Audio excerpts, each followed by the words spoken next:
আসসালামু আলাইকুম, নিয়ে আসলাম নতুন আর একটা ভিডিও আমার মাটির রান্নাঘরে। আজকে আমি মাটির রান্নাঘরে রান্না করতেছি খিচুড়ি। আমি এই যে তেলটা গরম করে নিয়েছি, ওই আদা রসুন ছেঁচা দিয়ে দিয়েছি, সব ধরনের হলুদ মরিচ লবণ দিয়ে দিয়েছি। এখন দিলাম আদা রসুন জিরা বাটা গরম মশলা, ভালো করে কষিয়ে নিচ্ছি। ভালো করে কষিয়ে নিলে মশলা খুবই মজাদার হয় খিচুড়ি, আর খিচুড়িটা কষানোর পরেই যত মজা বেড়ে যায়। আর রান্না করব হলো কেলা কচুর পাতা।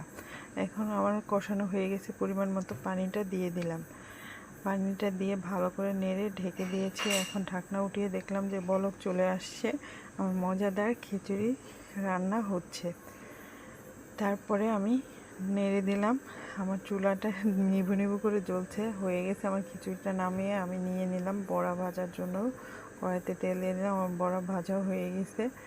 এখন আমি উঠিয়ে নিলাম। এখানে আমার খিচুড়িটা দমে দিয়েছিলাম।